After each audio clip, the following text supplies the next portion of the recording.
the sun, and 1 second of it can power all of it for 4 million years. And that is the God that I disobey. That is the God that I leave for other things. That is the God that I leave to obey someone that I'm not supposed to obey. Who do they have? What do they have? Nothing. Nothing. The sun that Allah subhanahu wa ta'ala created, if those solar flares that the sun has, if they were to reach the earth without the ozone layer, this whole earth would be shattered, finished. The God that I disobey, I am living on this earth that if you were to go 10 kilometers underneath, you will find a ball of fire. The magnum there would melt any metal in the world into liquid. How many kilometers? About 10 kilometers, you go down. If I was to go 10 kilometers ahead, I'm in space. I am living on a ball of fire that is revolving around a ball of fire. I live on a ball of fire that revolves on daily basis around a ball of fire. And my atrocity, my audacity, my arrogance, that disobey Him. Subhanallah. Allah subhanahu wa ta'ala has given you and I that you can get to that point where if you were to say be, and it becomes. Look at the generosity of Allah subhanahu wa ta'ala. Look at the generosity of Allah subhanahu wa ta'ala. There is no human being out there who has power who is willing to share it.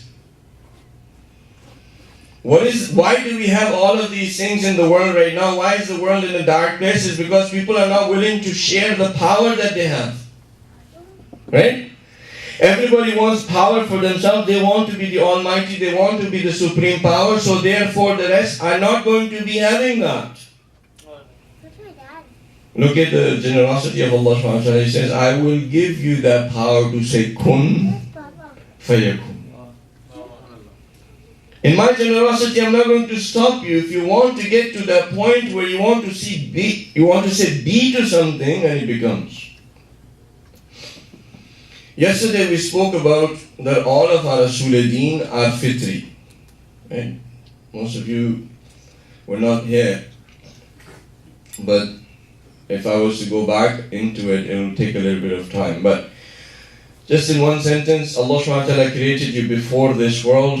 You live in another world. You came into this world, and once you die, you go to another world, and from that you go into another world, and from that you go into another world, and from that you go into another world, and from that you reach home. So I have been traveling for billions of years.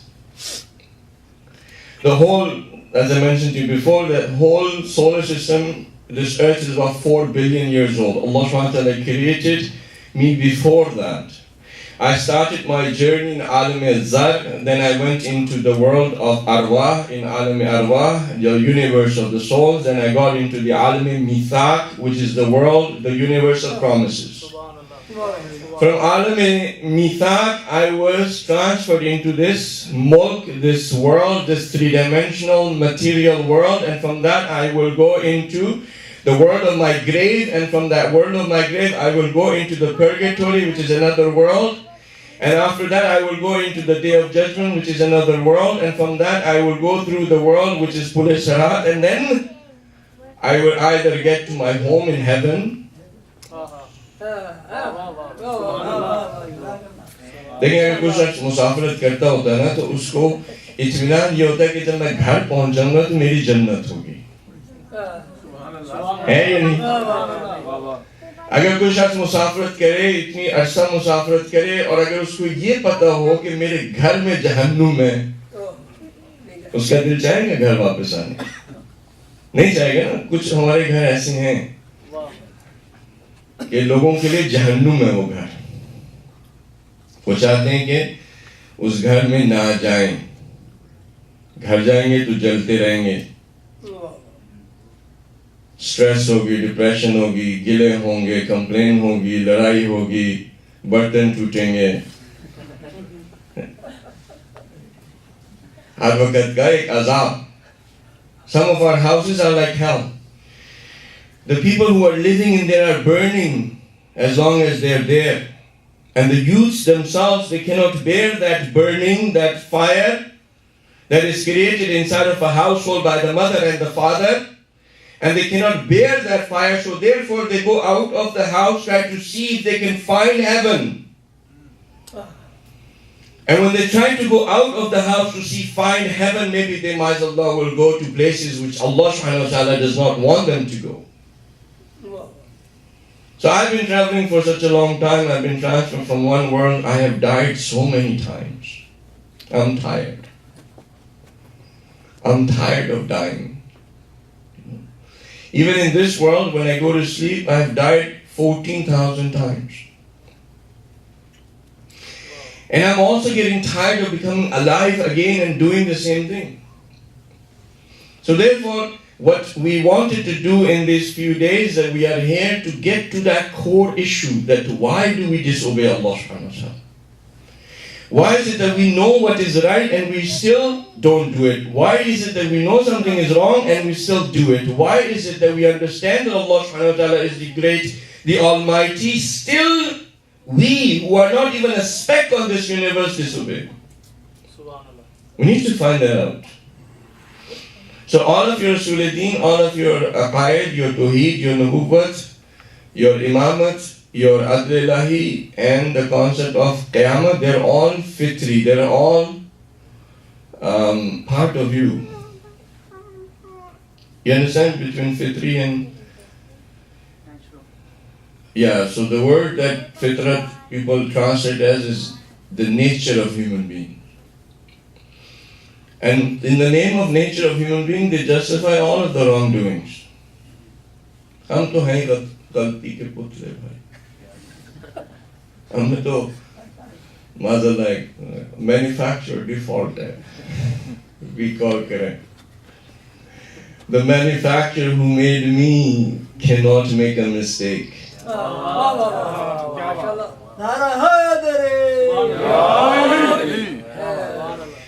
The manufacturer that made me cannot make a mistake. He's not like GM, he's not like Toyota, he's not like any of these other companies that would make the mistakes and then so many cars would have to be recalled. My almighty manufacturer just says be and it becomes the most perfect. It cannot be more perfect when he says be. The whole universe that he has created, it is the most perfect thing that you can imagine that anyone can make. So he created me and he gave me a pure fitra. For now, we'll just call it fitra and we'll translate it later. He gave me the potential to say be and it becomes. He said, I will put my soul in you. Whose soul do I have inside of this? Allah subhanahu wa ta'ala's soul. My soul is perfect. If it is of Allah, then whatever is of Allah is perfect. Anything which is defective, anything which is evil, anything which is wrong, anything which is not perfect cannot belong to Allah subhanahu wa ta'ala. Therefore we say, Subhanallah. If you think that you are defective, if you think that you have a manufacturing default, if you think that something is wrong, that Allah subhanahu wa ta'ala gave you something which is evil, then do not say Subhanallah. You should not say Subhanallah, because every time you say Subhanallah, you are saying that Allah subhanahu wa ta'ala is away from any imperfection, any faults, anything which is evil. So what do we get to? You are given a pure soul that is already has in it the concept of Tawheed, the concept of Nubuwwat, the concept of Imamat, the concept of justice of Allah subhanahu wa ta'ala, and the concept of Day of Judgment. And we mentioned that to you before, that if you were to take all of humanity has always called someone God. You know the atheists are 0.00008 something percentage of the world. Someone who says there is no God, they're not even 1%. The 6.7 or 7 billion people or more, out of them not even 1% and less than 1% are the individuals who say that there is no God, are atheists. The rest of the individuals that are there are all saying that there is a God. Christians, they say that there is a God. Right? Jews, they say there is a God. Sikhs, they say there is a God. Hindus, they say there is a God. Since humanity has been on this earth, they have this innate knowledge that there is a God.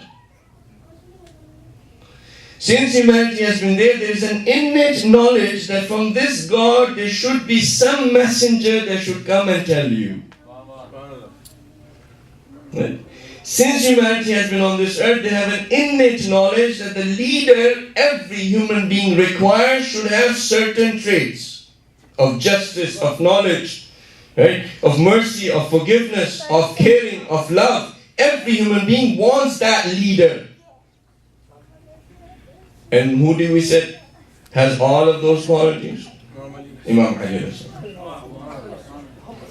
If you were to say to a Hindu, if you were to say, if I can find you a leader that is the most knowledgeable, that nobody else knows more than him, that he was the most merciful, who is going to love you and care for you more than anyone else in this world can, who is the most forgiving, who will forgive you for the sins that you commit and he will intercede for you, that he is the most just, that there is nobody else who's more just, he is the most bravest, that there is no one else who's the most bravest, he has the most forbearance that nobody else has the forbearance, he has the most patience and nobody else has the patience, he has the character which has the qualities of Allah subhanahu wa ta'ala, all the innate knowledge that you have of Allah in Imam Ali alayhi salatu wasalam.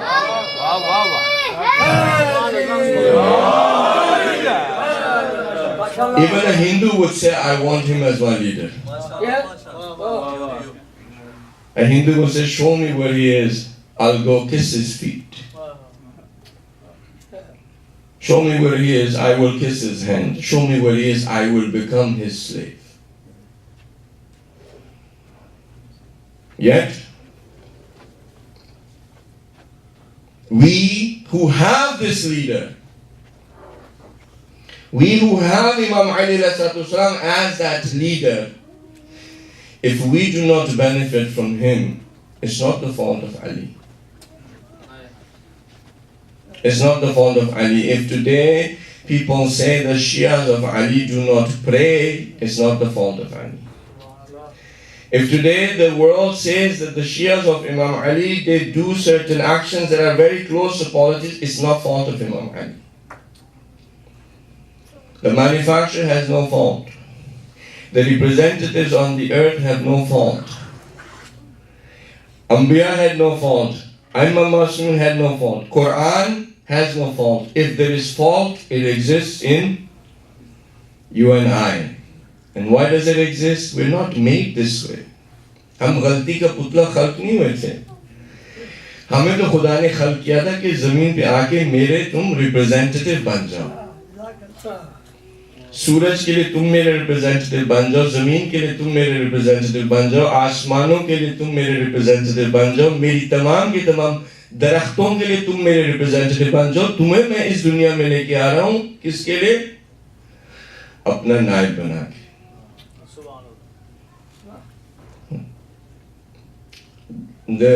The trees that you see outside, they also have an innate knowledge that Allah subhanahu wa ta'ala has given to them.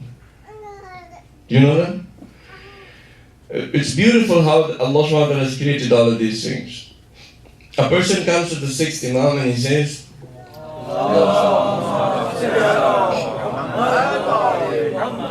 the person comes to the sixth Imam and says, Ya Imam, can you tell me what are the signs of a mu'min?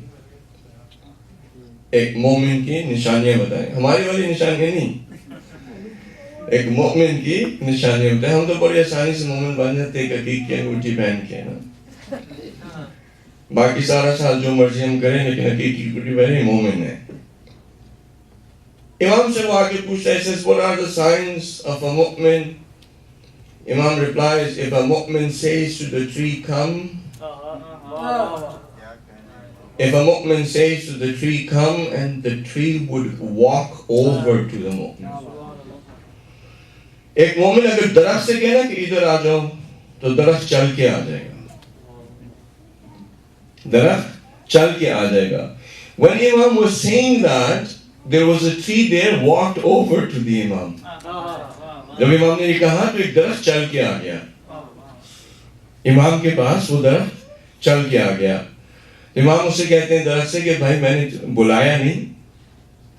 मफ़हूम उसका है, मैंने अभी आपको बुलाया नहीं, मैं तो इसको समझा रहा था कि अगर मोमिन किसी दरख्त से कह के आ जा तो चल के आ जाएगा. Right? I didn't call you. I was just trying to explain to this person what is the sign of a moment. If a moment was to say to the tree, come, it will walk over. Can you go back to your place? अपनी जगह पे वापस चले जाओ. अब ये दरख्त है ना, लेकिन दरख्त की मार्फत देखें कि जानता है कि मोमिन कौन है और मुनाफिक कौन है. The tree knows who's a believer and knows who's not a believer. If the tree did not know who is the believer and who is an unbeliever, how can Imam tell the tree is the sign to find out if you are a mu'min or not? The mu'min has the ability, if they were to become to that conviction level, if they say to the tree walks over. The tree must know what Iman is, must be able to see your soul, because your Iman lives in your soul, not in your body, not in your eyes, not in your nose, not in how much money you have, not how much status you have, not how big of a house you have, nothing of that. Iman lives in your soul. The tree has the ability to see your soul. What about you and I? हमें पता ही नहीं लगता कोई मोमिन है या नहीं है. हमें तो सब मोमिन लगते हैं. शनाख्त ही नहीं होती. So the tree in itself and all of the universe that Allah subhanahu wa ta'ala has created has an innate knowledge as well. When you came today, and I know some of you, it's very difficult for you to come, लेकिन आपके लिए मुश्किल होता है आना.